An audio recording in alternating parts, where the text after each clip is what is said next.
Honolulu Civil Beat. Special report, how spying on injured workers often adds to their pain. Surveillance is accepted practice in workers' comp cases. It can lead to a cutoff of benefits, but things are not always as they appear. By John Hill. March 5, 2018. Editor's note, this is part 3 of an ongoing series, Waiting in Pain, about Hawaii's workers' compensation system. Kenworth claimed he had seriously injured his neck, back, shoulder and knee when he stepped into 2 open drains at work and twisted awkwardly. So how was he able to help his uncle carry a washing machine? That's what his workers' comp insurer wanted to know after it paid private investigators to follow him and take video on 18 days over more than a year. The investigators taped where he swept a driveway, cut grass with a weed whacker, bundled branches and put them into a truck bed, and tossed a wooden pallet into a bin at the dump. Then cameras caught him hoisting one end of that washing machine. A state labor hearing officer rendered a verdict. The video showed where had committed fraud. His workers' comp benefits were cut off and he was fined $10,000. But as sometimes happens when insurance investigators follow injured workers, things were not quite as they appear. We're appealed to the 3-member Labor and Industrial Relations Appeals Board. He said that the object he was lifting with his uncle was not a washing machine, but the shell of one, weighing no more than 25 or 30 pounds.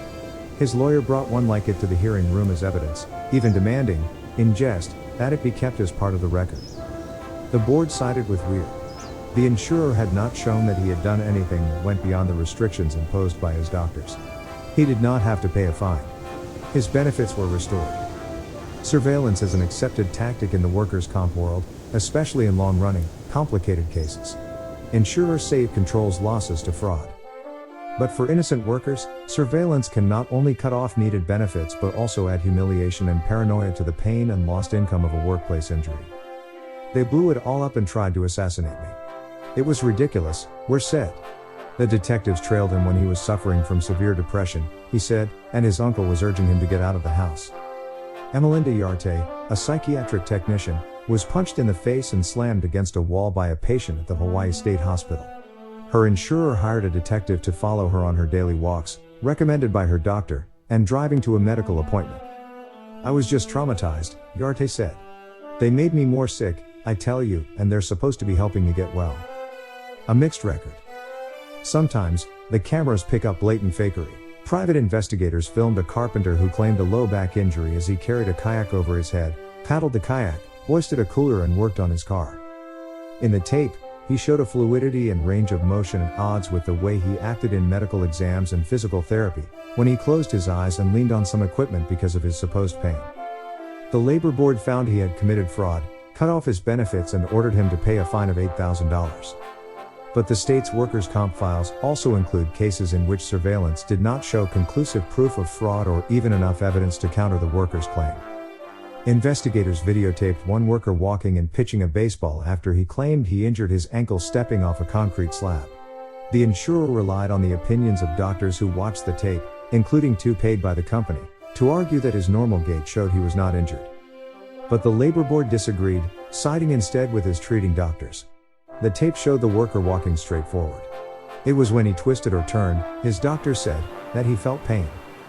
In another case, a doctor said surveillance video of an injured worker at the beach suggested, with other evidence, that he was fabricating his symptoms.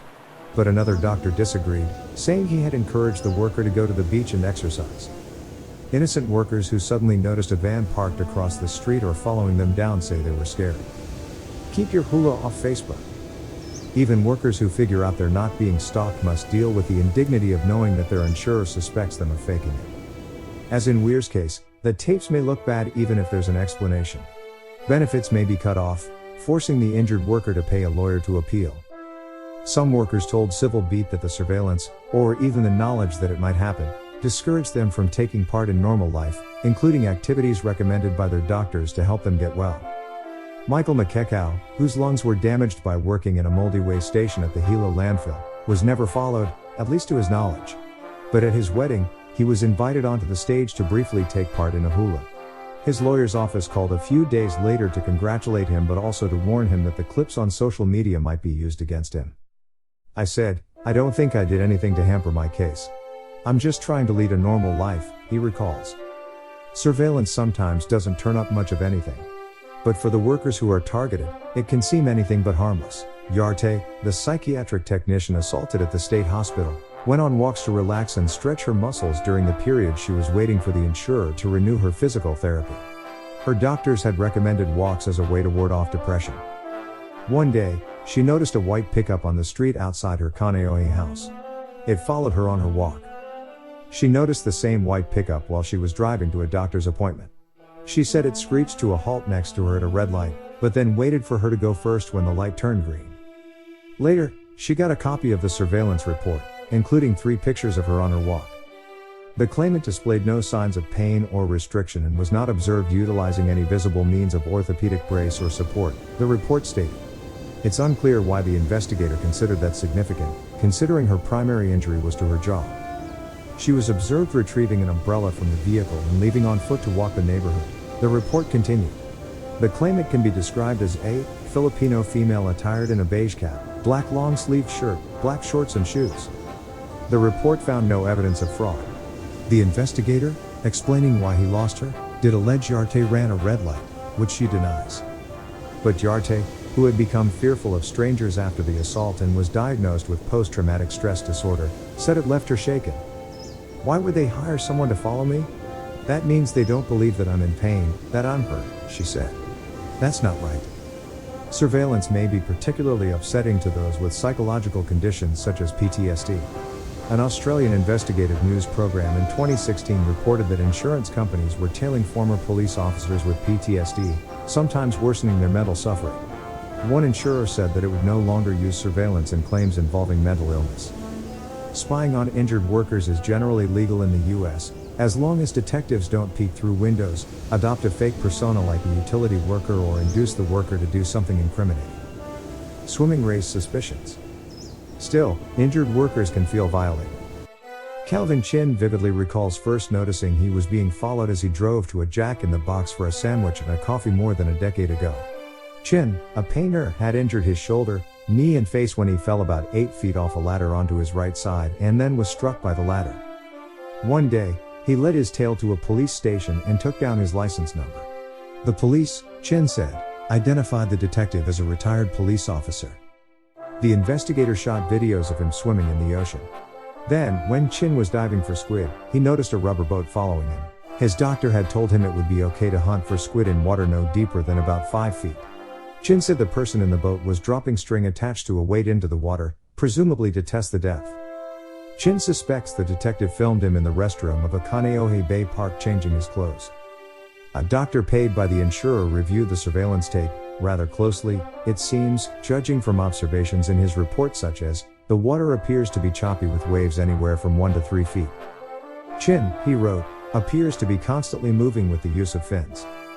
But while it showed a reasonably functioning back, the video did not shake the insurance doctor's earlier assessment that Chin's shoulder and knee conditions were caused by the work accident. The video's failure to sway the insurance doctor is not surprising, considering he had noted in an earlier report that Chin swam a couple of times a week after taking a painkiller. Also, the doctor recommended around the time of the surveillance that Chin should continue some form of cardiovascular exercises such as swimming.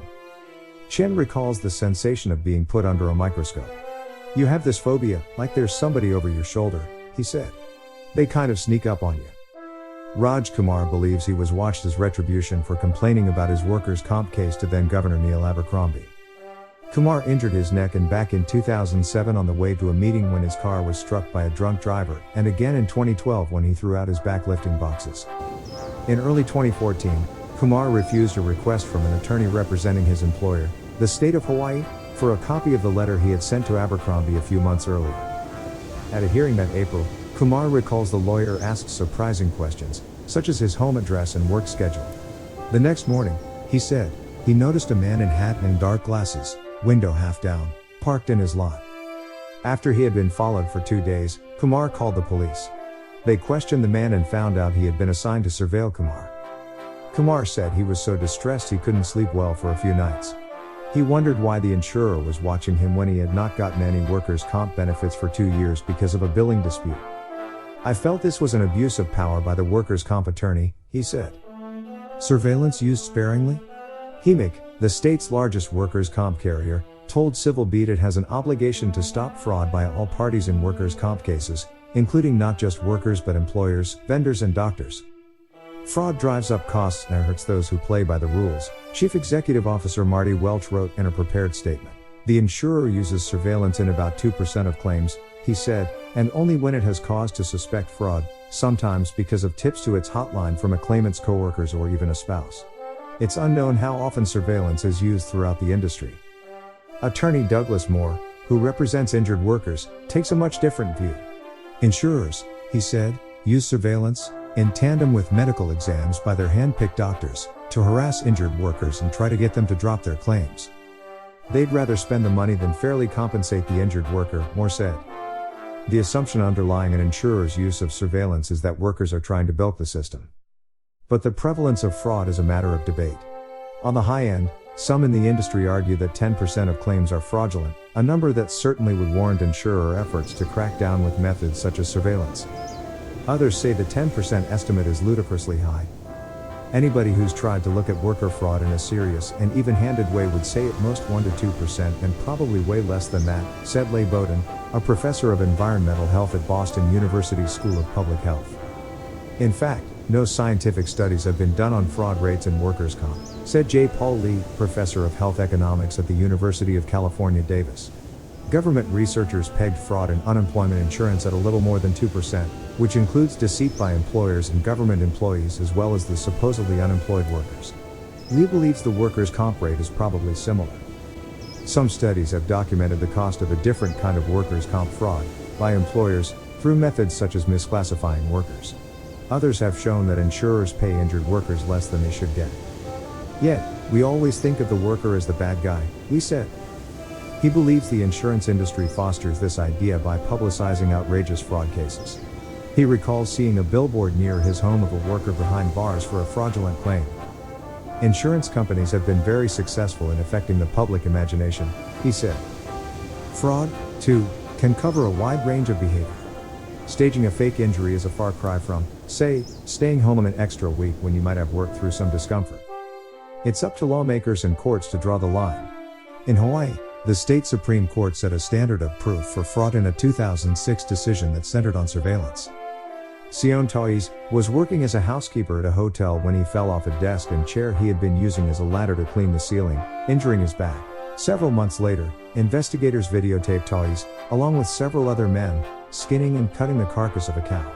They recorded Tauis bending over, cutting the meat, putting it into plastic bags and moving the bags around the bed of a pickup for about an hour. The Supreme Court found that lower panels had used the wrong standard, a preponderance of evidence, in finding Tauis had committed fraud. Instead, the court said, the evidence should have met the more difficult standard of clear and convincing in light of the fact that a finding of fraud would damage a person's reputation. The court returned the case to the Labor Appeals Board, which found that Tauis had committed fraud even under the tougher standard. That's a rare event. The Labor Department said it confirmed fraud in only 17 cases from 2012 to 2016, out of a total approaching 100,000. Yet surveillance continues to play a part in many workers' comp cases. Even short of proving fraud, insurers may use videotape to successfully block a worker's claim. In one such case, an investigator videotaped a utility worker who had claimed a back injury as he sat and cut his toenails, bent to roll up a mat, played catch and got on a basketball court to demonstrate hook shots and layups. An electrician with an injured shoulder unwittingly sabotaged his case by working on his 2 power boats for 2.5 hours, even lifting the large motor housing overhead, while a video camera recorded. For a housekeeper with an injured ankle, the reckoning came when an investigator filmed her standing and walking at a parade for 4.5 hours. The video also showed her putting on a brace just before going to a doctor's office and taking it off shortly after she left. In another case, surveillance tape showed a moving company employee who claimed a finger injury using his hand and arm normally. He testified it was a case of mistaken identity. The person in the video was a neighbor. The labor board didn't buy it. These cases saved insurers unjustified costs. In general, they have little to fear from engaging in legal spying. But there is some risk. Weir, who was accused of fraud for lifting the washing machine frame, sued the insurance company after he was exonerated. The complaint said the insurer lacked clear and convincing evidence and had slandered him. His lawyer, Stan Masui, said the insurer had failed to note that, in the video, the washing machine tipped over even though Weir had barely touched it. At one point, he can be seen resting it on his hip as he opens a gate. They improperly charged him with fraud when they should have examined their videotape carefully, Masui said. The case settled out of court in 2016 for an undisclosed amount.